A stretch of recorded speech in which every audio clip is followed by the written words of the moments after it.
Glaukoma merupakan salah satu penyebab kebutaan di dunia sesudah katarak. Akan tetapi, kebutaan akibat glaukoma adalah bersifat irreversible atau kebutaan dari glaukoma bersifat permanen.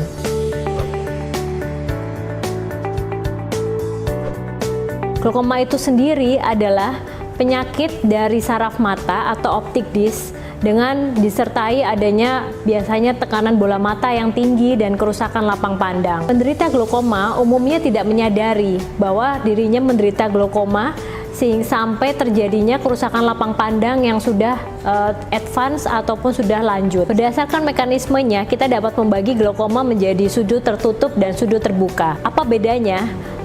Bila glaukoma sudut terbuka, cairan bola mata yaitu aqueous humor yang diproduksi oleh badan siliar akan terjadi susahnya pengeluaran oleh trabecular meshwork.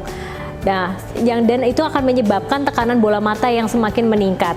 Dan tipe terbuka ini kita lebih mengenalnya sebagai si pencuri penglihatan, karena penderita glaukoma tidak menyadari bahwa penglihatannya itu berangsur-angsur akan lapang pandangnya akan terjadi menyempit. Dan fase paling akhir dari glaukoma yaitu dinamakan tunnel vision atau penglihatannya terlihat sangat sempit. Dan tipe glaukoma sudut tertutup adalah di mana terjadi hambatan pada alirannya. Biasanya terjadi akibat sudut bilik mata depan yang sempit.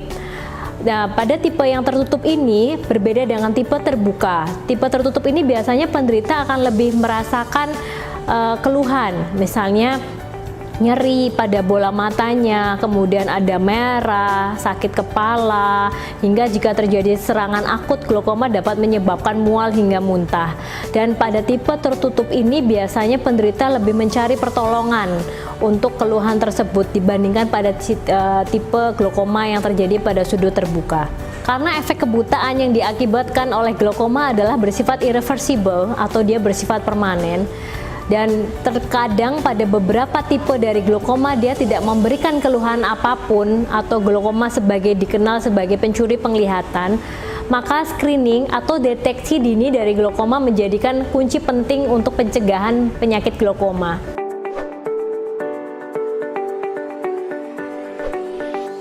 Screening sebaiknya dilakukan pada usia saat lebih dari 40 tahun atau dia memiliki riwayat keluarga dengan glaukoma, karena itu menjadikan faktor risiko yang salah satu faktor risiko yang penting untuk terjadinya glaukoma.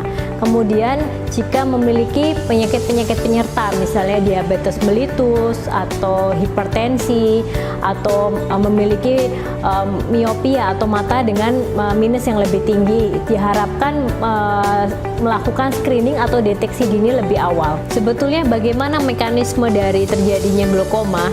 Jadi dalam mata itu terdapat ada yang memproduksi namanya cairan aqueous. Cairan aqueous itu yang memproduksi adalah badan siliar. Pada badan siliar akan memproduksi cairan aqueous, kemudian mengalirkannya melewati pupil dan mengeluarkannya melalui trabecular meshwork. Trabecular meshwork adalah letaknya di depan iris dan di antara kornea. Jika terjadi terganggunya keseimbangan antara produksi dan pengeluarannya, itu akan mengakibatkan gangguan, yaitu menyebabkan tekanan bola mata yang tinggi. Dan gangguan itu akan menyebabkan terjadinya glaukoma, sehingga akan terjadi kerusakan pada optic disc yang menyebabkan lapang pandang lama-kelamaan akan semakin penyempit. Tujuan terapi dari glaukoma adalah mencegah progresivitas dari penyakit itu sendiri. Begitu seseorang sudah terdeteksi menderita glaukoma, maka pasien atau orang tersebut harus kontrol untuk seumur hidupnya. Jadi yang kita tangani hanya progresivitas dari penyakit glaukoma. Ya, progresivitas apa yang kita nilai dari setiap kali pasien kontrol? Umumnya, glaukoma itu faktor resiko yang sangat penting dari glaukoma adalah tekanan bola mata. Yang kita lakukan adalah kita menurunkan sebisa mungkin tekanan bola mata, di mana tekanan bola mata itu dalam kisaran tidak akan menyebabkan kerusakan lebih lanjut dari optic disc atau retina. Nah, bagaimana cara melakukannya? Pertama, kita bisa melakukan dengan medikamentosa atau kita berikan dengan pengobatan, baik itu obat-obatan yang diminum, oral, ataupun cara tetes mata. Kemudian bila itu bisa dikombinasikan dengan laser. Ada laser sudut tertutup yang dinamakan laser peripheral iridektomi, ada dinamakan laser trabekuloplasti untuk glaukoma sudut terbuka, atau beberapa laser lainnya. Setelah kombinasi misalnya dengan medikamentosa ataupun laser, tetapi tekanan bola matanya dirasa tetap tinggi ataupun tetap beresiko terjadinya progresivitas dari penyakit, maka yang dilakukan selanjutnya adalah operasi dari glaukoma.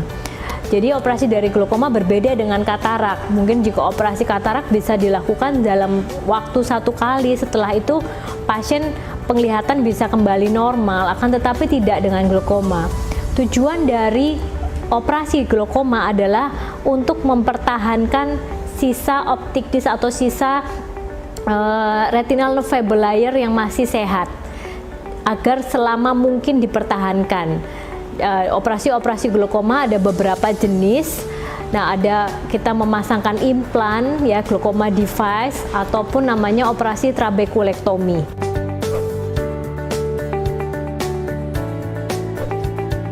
Pertama adalah compliance atau kepatuhan, terutama adalah kepatuhan terhadap pemakaian obat. Karena sifat dari glaukoma itu kita hanya bisa mengontrol dari progresivitas penyakitnya, maka kepatuhan terhadap penggunaan obat sehari-hari itu dirasakan sangat perlu. Misalnya, penderita menggunakan obat tetes yang harus selalu dipakai sehari 3 kali. Maka untuk lebih memudahkan, penderita dapat menggabungkannya dengan aktivitas sehari-hari. Misalnya, saya akan menetes obat sesudah makan pagi ya, sarapan, kemudian makan siang dan makan malam. Itu dirasa lebih mudah untuk jadwal pengaturan obat tetes sehari-hari. Kemudian yang lebih penting adalah bahwa penderita itu tahu bahwa apa itu glaukoma, dan memberitahukan juga keluarga agar keluarga dan lingkungan sekitar memberikan support kepada pasien. Bahwa support itu dalam bentuk apa? Misalnya satu, mengingatkan penggunaan obat. Terus kemudian yang berikutnya bahwa faktor resiko atau faktor genetik dari glaukoma itu juga sangatlah besar. Jadi keluarga itu juga tidak ada salahnya untuk screening lebih dini. Jadi tahu bahwa misalnya orang tuanya penderita glaukoma, maka anaknya memiliki resiko yang tinggi juga untuk terkena glaukoma di kemudian hari. Kemudian adalah jika seseorang sudah mengetahui bahwa dia glaukoma, mungkin saat dia pengobatan, terkadang kan untuk yang penderita glaukoma tidak lagi usia muda, misalnya dia berbarengan dengan pengobatan dengan misalnya darah tinggi atau pengobatan dari poliklinik yang lainnya, itu diharapkan dia menyebutkan ke beberapa dokter spesialis lain ataupun perawat bahwa dia menderita glaukoma. Sehingga karena apa? Karena ada beberapa obat-obatan tertentu yang memiliki efektivitas terbalik dengan pengobatan glaukoma, ataupun yang tidak disarankan diberikan pada penderita glaukoma. Jadi tidak ada salahnya bahwa penderita itu mengetahui sebetulnya penyakit dari glaukoma itu sendiri secara detail. Kenapa glaukoma disebut sebagai pencuri penglihatan? Karena bahwa beberapa penderita glaukoma dia tidak menyadari bahwa dia menderita glaukoma. Pasien baru menyadari saat betul-betul penglihatannya sudah sangat sempit karena lapang pandang sudah hilang, ataupun betul-betul sudah terjadi kebutaan total pada penglihatannya. Oleh karena itu, lakukanlah screening mata secara dini ke dokter spesialis mata terdekat untuk dapat mendeteksi penyakit-penyakit mata yang dapat dicegah seperti glaukoma.